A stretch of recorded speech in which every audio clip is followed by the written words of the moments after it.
Zombieland is one of the few zombie comedies that achieved commercial success, being the highest earning zombie comedy ever. Whoa, what the hell are you doing on here, Hotel Transylvania? You don't belong on this list, get out of here. And since its release, Zombieland has become a cult classic, eventually spurring the creation of its sequel, Double Tap, coming out a whole 10 years later. It's been 84 years. There's a lot to talk about here, because when I first saw Double Tap in theatres, I was super cheesed off at how underwhelming it was. But I'm going to give it another chance, now that I'm 4 years older and wiser.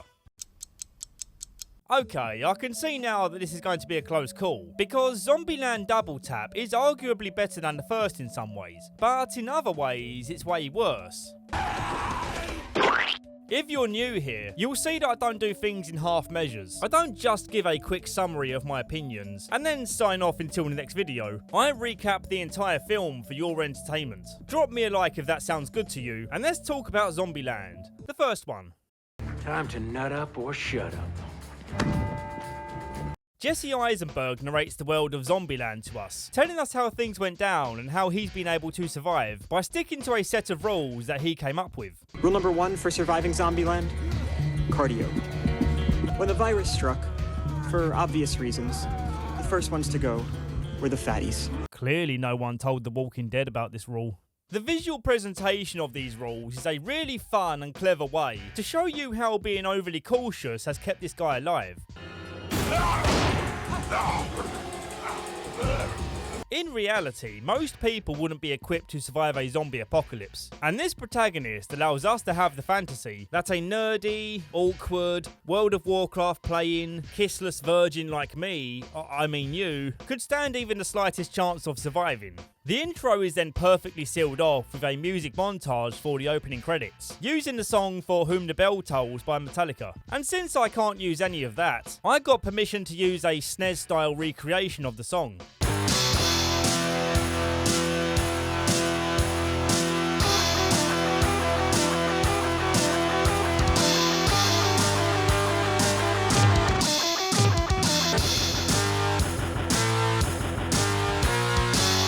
Jesse Eisenberg's character meets Woody Harrelson out on the road, and immediately Woody establishes his own rule that no real names are to be exchanged, as he doesn't want attachment. The naming gimmick is formed where they go by the place they're heading to. Where are you headed? Columbus. You? Tallahassee.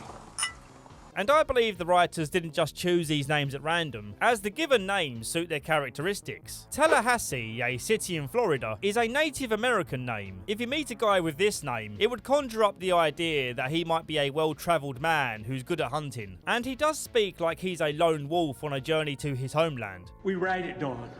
Once she's safe, I'm going my own way. The given name Columbus naturally reminds me of the intelligent explorer. Now, I don't know much about the real Columbus, but the name sure does sound smart, so it perfectly fits our nerdy protagonist. Tallahassee isn't gelling with Columbus, but he soon starts to admire his quirks and agrees to a road trip. I give this relationship to about Texarkana. Really? Yeah, you'll take me as far as Texarkana. You're a peppy little spit, aren't you? The movie quickly establishes that Tallahassee is determined to find a Twinkie on his journey. Do I really have to keep saying Tallahassee?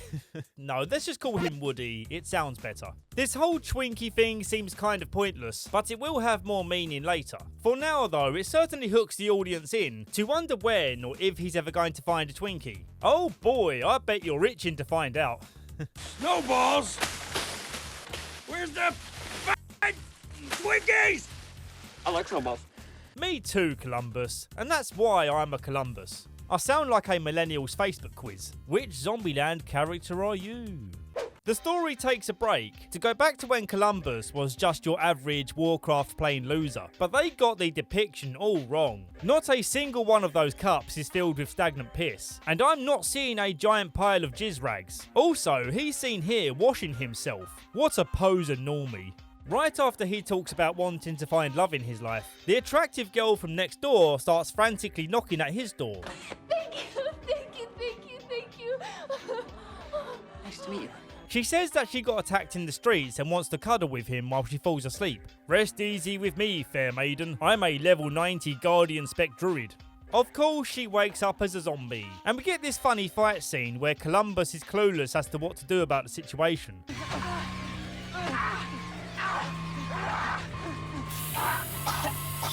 But in the end, he figures out that a smack to the head with a toilet lid is the answer.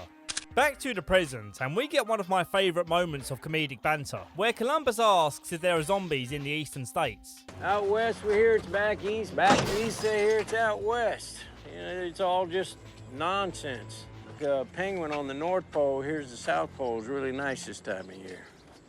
There are no penguins on the North Pole. You want to feel how hard I can punch? They stop at a supermarket to find Twinkies, but only find tubby hillbilly zombies, who Woody wants to have fun with when he kills them. You got a purty mouth. They also run into these two girls called Wichita and Little Rock. Little Rock because she's little, and Wichita sounds like the word witch, and she's kind of a mean girl, so it fits? Maybe I'm stretching a bit in this case, but the other names make sense. Wichita, played by Emma Stone, says that Little Rock has been bitten and begs for the gun so that she can be the one to stop her turning. But this was all a dirty trick. You need some help? Now that you mention it. We'll take your weapons, your car keys, your ammunition. And if you got it, sugarless cup. Better you make the mistake of trusting us than us make the mistake of trusting you. So Woody and Columbus carry on for a while on foot, and they talk about this gimmick in these movies which never makes sense. They're talking about Zombie Kill of the Week. Zombie Kill of the Week goes to Sister Cynthia Knickerbocker.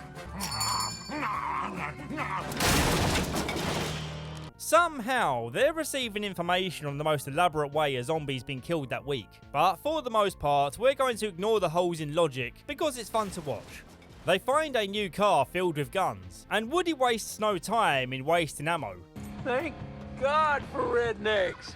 But Columbus doesn't see this wastefulness as a problem, because letting off this steam is keeping Woody in a calm state of mind, and he's exactly the kind of guy you want to keep calm. On the road, Columbus asks why they're chasing after the two girls, when they could just head home. And it's here that Woody reveals that he no longer feels like he has a home. As to him, home was a puppy named Buck that he lost during the outbreak. So now he feels like finding a new place to call home. Shortly after this, they find Woody's Cadillac broken down, so the girls must be nearby. You're not going to shoot them, are you? Unless they shoot at me. Oh, let's hope they shoot at me. Woody signals for Columbus to drive down, but just when they think they're in the clear... They're in the back, aren't they? Just me. Now honk your horn. What? Honk it! Oh. It's your sister with my gun. Hello? Bummer. There are so many variables as to how this plan might not have worked that it would make your head spin to really think about. What if the guys chose a different road to go down? How long were they prepared to hide behind these hay bales for? What if, instead of going one by one, the guys decided to pull up right next to the car, leaving Little Rock back there on her own? Should I carry on with these variables, or... Don't kill me with my own gun! Instead of ditching them, they take them along for the journey. The girls say they're heading to Pacific Playland, and Woody's acting here is so funny. You know what, I may not shoot you, but you have still royally pissed me off, and I'm not going to play with you at Pacific Playland. You can't help but love the guy. On to a darker note, Wichita reveals that Columbus, as in the place, is completely burnt to the ground. And Woody gives her a nudge as if to say, hey now, be sensitive about it. Columbus had family there, and his mum was paying for his WoW membership, so that's kind of annoying. Later on the road, Wichita drops Columbus off so that he can go see his hometown for himself. But he's developed quite a twingle in his trousers for Wichita. So he sticks with them on the journey. It's time for Woody to blow off more steam, and his choice of victim is this Native American shop.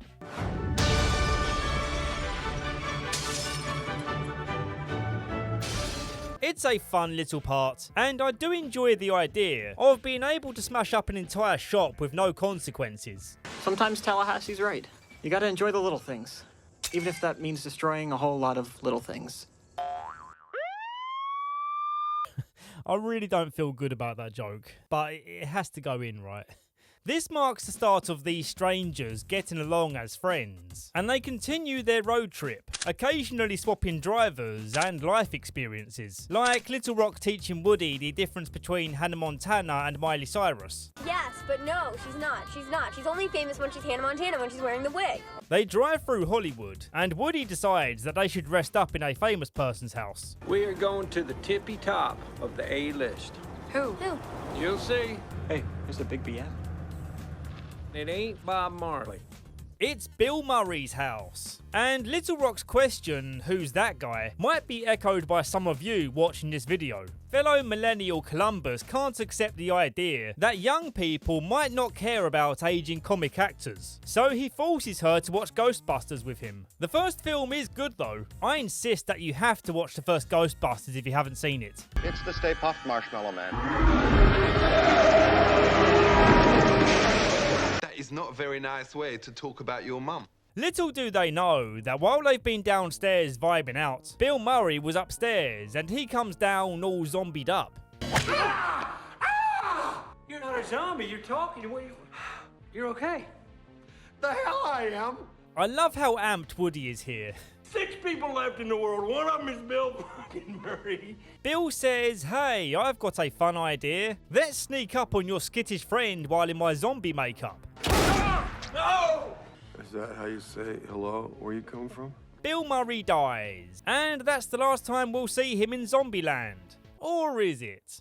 This is a classic part of the movie that everyone loves, even though you could take this part out of the movie and the story wouldn't really change that much. But it was definitely funny, and that's all it needed to be. And Columbus being the one that kills Woody's idol does add to the comedic conflict between these two characters.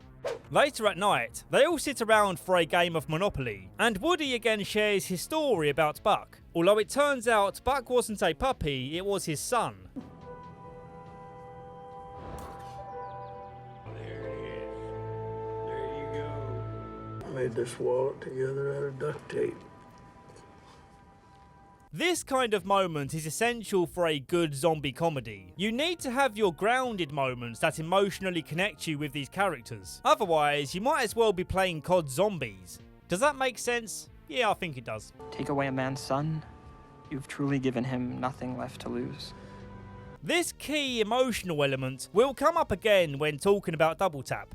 Wichita and Columbus get their drinks on as they talk about their past lives, where Columbus tells his tragic story of getting ditched at a school dance. Wichita takes pity on him and gives him his first slow dance, which obviously sets up their first kiss, right? Hey, little help moving the couch? Making a fort. There's only room for one Woody in this house. The next morning, the girls run off, again, continuing their journey to Pacific Playland on their own. They switch on all the bells and whistles of the park and begin having their fun, paying no mind to the idea that all of this could attract zombies. Oh no. I am Jack's complete lack of surprise. Even though they were abandoned by the girls for a second time, Columbus knows that he's never going to find a girl this attractive ever again. So he's determined to go find her. And he guilt trips Woody into coming along with this emotional gut punch. You know, their pictures were in someone's wallet too. They catch up to the girls and Woody gets to work creating a distraction, leading to this cool scene where he takes them out fairground style.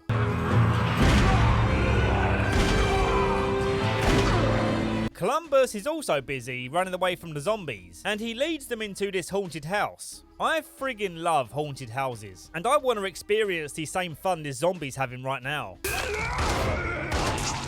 Continuing the fun, the movie makes really good use of the awesome and various ways in which zombies could be killed in an amusement park.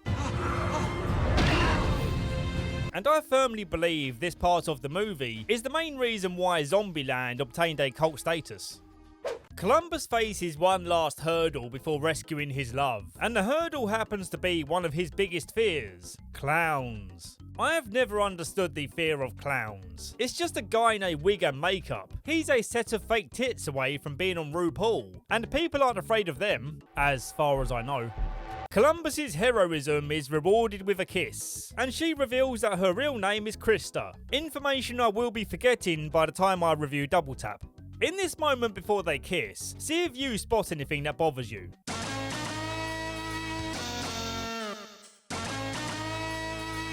Am I weird by being weirded out that he brushed her hair back only for it to flick back into her eyeball and they just went with it like nothing happened? Isn't the point of brushing hair out of a girl's face is that you can get a good unobstructed view of her face before smooching? Here's a tip: next time spit in your hand and the hair will stay in place when you push it back. I've got all the tips on how to treat ladies. Woody looks for his happy ending and is upset when he can't find his Twinkie. They hear a noise from a cupboard and Columbus starts blasting in a knee-jerk reaction. Words cannot express.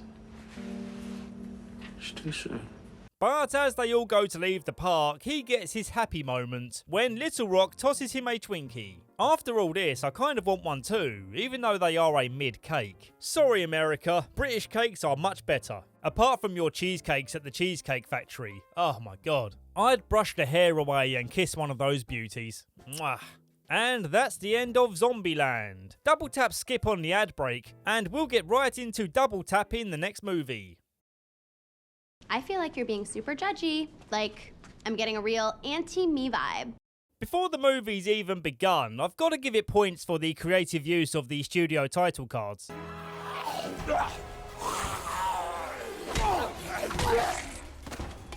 Columbus's opening narration addresses the fact that it's been a very long time since the first film. 10 years is a long-ass time, and you can imagine the level of expectation I built up for myself for seeing this in theatre. And for reasons that I still feel are somewhat justified, I was very much let down at the time, but I'm about to reassess my opinion having watched these back to back. With confidence, I can already tell you that this movie, essentially offering the same experience as the first movie, is a crappy experience considering the time gap. But watching Double Tap on streaming just feels like a continuation of the story, and that's exactly how I think we should be treating this recap/review.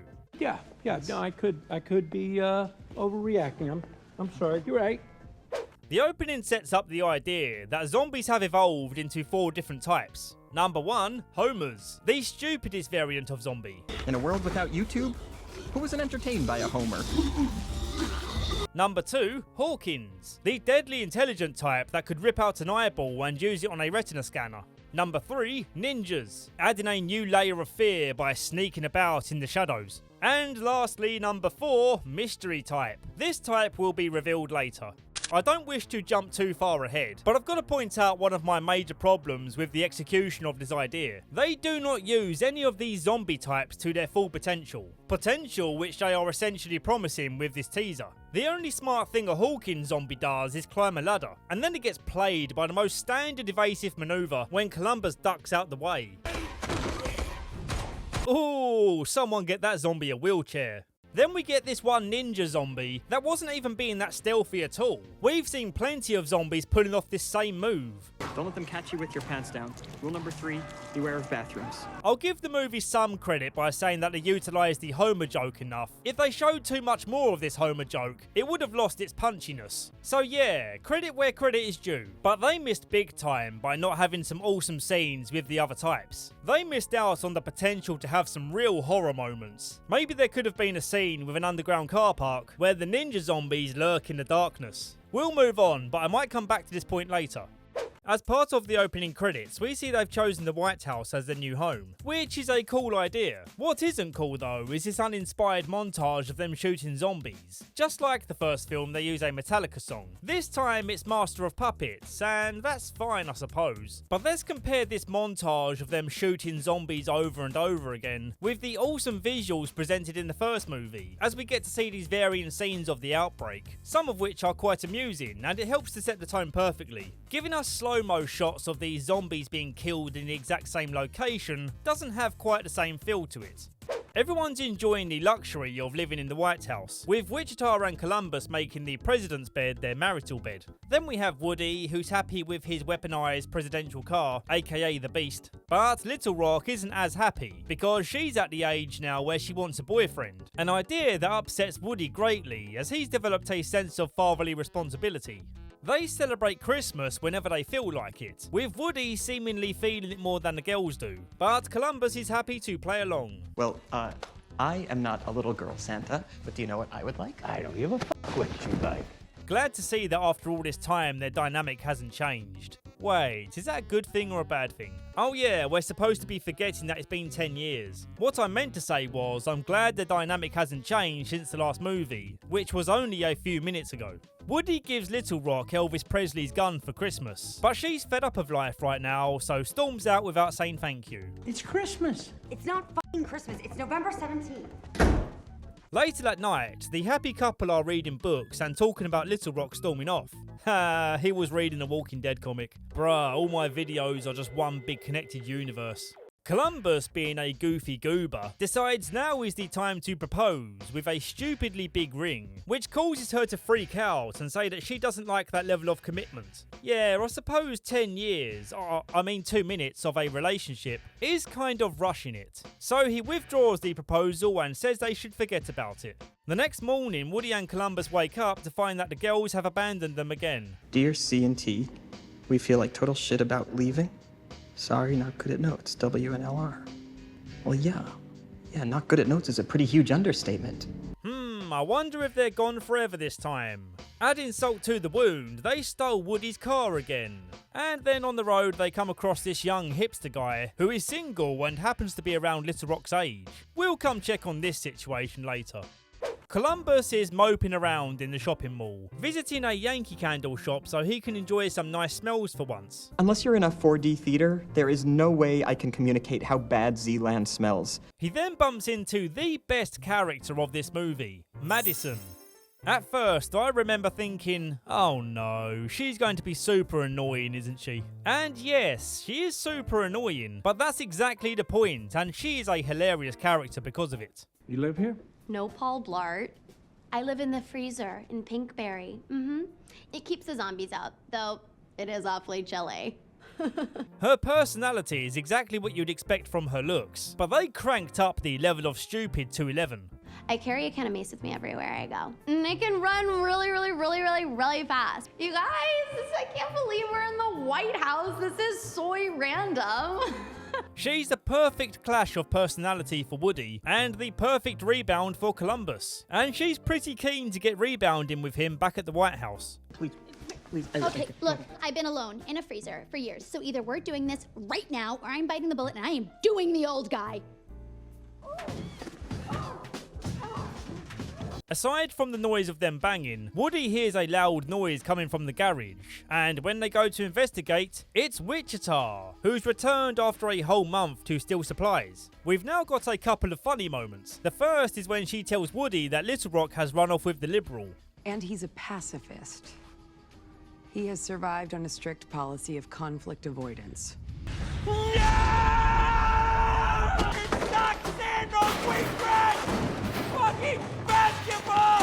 Then we get the moments where Wichita meets Madison. You coming back to bed? Wow. Oh boy. I mean, wow. Come on, are you really going to be mad that he moved on when you left him for a whole month after 10 years of commitment, with zero signs of ever coming back? Who can blame the guy? Can you remind me, when we first met, did you point a gun at me and steal my car? No. When we first met, I told you you were really smart. Oh, yeah. And then I slept with you. That's right. Moody bitch who puts you down more than picks you up versus happy-go-lucky nice person. Wow, what a difficult choice. Well, we all know that he's eventually going to run back to Wichita. So they all go on a road trip to rescue Little Rock, as they fear that she won't be safe living with a hippie who hates guns. There are way too many great comedic moments to mention, but it's fair to say that the comedic element is much stronger than the first movie. However, for every 1,000 good jokes, there are a couple of real stinkers, like this joke. The old man is so tiny. What's his name? You're so tiny. No, you're not. No, you are. No, you're not. No, you are. Oh no! Why so small?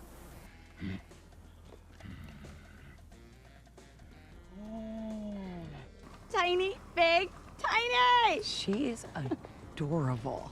Woody hates minivans, so insists that they try and start this tour bus. But first, they have some zombies to clear out. And this is when we meet our mysterious new variant, the T-800, which is the model name of the Terminator. The T-800 zombie has mutated to survive bullet shots to the head, a scary concept for sure. But then again, so was the Hawkins zombie, and ultimately the T-800 was no match for Woody's boot. Later on, they do try and ramp up the scary factor with a whole bunch of T-800s, but I'll come back to why it doesn't work. They end up bursting the tyres on the tour bus, and have to resort to using the minivan for the rest of their journey to Graceland, the home of Elvis Presley, which weirdly is the same place that Little Rock decided to go, despite earlier showing no interest in Elvis. So I guess this shows that Woody had some influence on her after all. En route, Madison starts going pale and turning a bit strange. Hey, boss. No. You're gonna want to pull over. No. Pull over. We're making good progress here. Pull over! The others know what's coming and quickly get her out to the woods, where Columbus regretfully has to be the one to end her. They end up rerouting to an Elvis-themed hotel, as Graceland hasn't endured the apocalypse very well, and it's at the Elvis Hotel where they find the beast, meaning Little Rock must be inside. Well, she isn't inside, but they do find this woman who seems to love Elvis as much as Woody does. You ain't nothing but a hound dog. I don't know about you, but I feel my temperature rising. And yes, predictably, they do end up together. She tells them that the hippie guy called Berkeley is taking Little Rock to a peace-loving commune. While they're visiting this Elvis hotel, they also meet these two guys who are personality doppelgangers of Tallahassee and Columbus, called Albuquerque and Flagstaff. Oh, you happy now? Great. Good mood. Good job. Is it me, or does he kind of remind you of... Yeah, it's weird. I don't like you. At all. It's not weird, it's creepy. But they're not in the story for long, as after they deal with some T-800s outside, they come back inside and it's revealed that they both got bit. This leads into a well-choreographed fight, as they each struggle against their zombie twin. How you doing now? Still bad. You want to switch? Switch? How would that benefit me? After a fairly lame zombie kill, Woody tries to claim the Zombie Kill of the Year trophy, but Columbus rejects his entry because the trophy goes to this Italian guy who jacks up the Leaning Tower of Pisa and it crushes some zombies. Vaffanculo! Bravissimo, Matteo. This is the moment where the movie jumps the shark, a filmmaking term for when something completely over the top is added, to give the movie a cool moment, which manipulates the audience into believing that what they're seeing is amazing. In other words, it's the movie's try-hard moment. Despite being a zombie comedy, Zombieland has always been grounded by a level of reality, which is important when you're watching a zombie comedy. For as much as you're supposed to be laughing at the movie, this is still a movie about an apocalypse, and you want to feel like you're immersed in the idea of this actually happening. If Zombieland was a cartoon, I might be a bit more forgiving. This supposed zombie kill of the week, or year, or whatever, not only looks as low quality as an Xbox 360 cutscene, it's also stupid to believe that an Italian man would destroy a piece of Italian heritage just to kill 3 zombies. Back on the road, they pass by this ice cream truck and see that Madison is alive and behind the wheel. Why the hell is she still alive? Turns out that she wasn't becoming a zombie, she was having an allergic reaction to nuts, with her stupidity blinding her to the fact that trail mix has nuts in it. Personally, I'm glad to see Madison back, as the best character in the movie. Let's hang out. On arrival, Woody tosses a grenade into the minivan so that it can't be used again. Enjoy the little things. My bags were in there. The commune has a strict no guns policy, and the cost of admission into this place is that they melt down your weapons into peace symbols. The commune is a chill looking place. If they just kept a couple of guns for guard duty, this would be an ideal place to call home. Madison says they should all stay, and the guys seem happy with this idea, except for Woody. He sees that Little Rock is now happy being around people her own age, so he now feels ready to part ways. Woody has famously never been good at goodbyes, and signs off with a great new catchphrase. Keep your tits dry.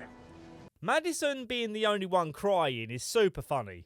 I will never forget you. What's his name? See you, pals. It's Tallahassee, I told you that. Sally Tally! Woody gets to around a couple of miles away before he runs into a herd of T-800s, who are all heading towards the fireworks display at the commune. Woody races back to get them all ready, somehow arriving back with enough time to set up a number of traps and gauntlets to kill the T-800s. The first part of the plan involves setting fire to the horde, but it turns out the horde is much larger than expected and they break through with no problem, boxing the main characters onto this tiny stage where they will surely meet their doom. I hate to say this. I think this might be the end of the road. But then in comes the Elvis lover lady in a monster truck and saves their asses from being zombie food.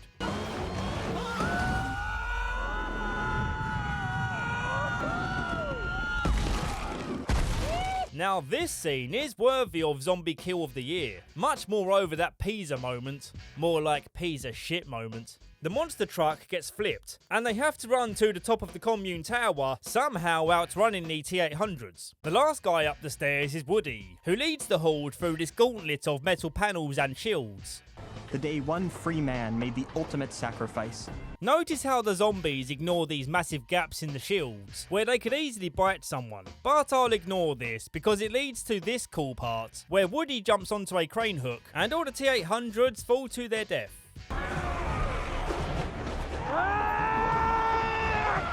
Going back to my earlier point, these zombies might as well have been regular zombies. Nothing about them being T-800s changed anything about their behaviour or effectiveness. The only standout zombie moment is when this prisoner and police officer, who are shackled together, jump and manage to hold on to Woody's foot, almost causing him to lose his grip. But then Little Rock shoots them down, as she held on to Woody's Christmas present. You kept the gun? How could I give up my favorite Christmas present ever?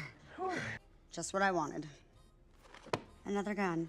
Everyone who you would expect to get together gets together, and they drive off into the sunset all happy and stuff. But that's not the end of the movie. We get this post-credit scene where Bill Murray's promoting his new Garfield film right as the zombie outbreak begins. Buenos tardes, señorita. I hate Mondays. And now the movie's over. I went into this project expecting one clear winner, and while I do appreciate the heightened comedy of Double Tap, it was lacking that emotional element I mentioned earlier. The closest we come to an emotional scene is when they're sad to discover that Little Rock isn't at Graceland. You're not the only one that's upset. Just drive.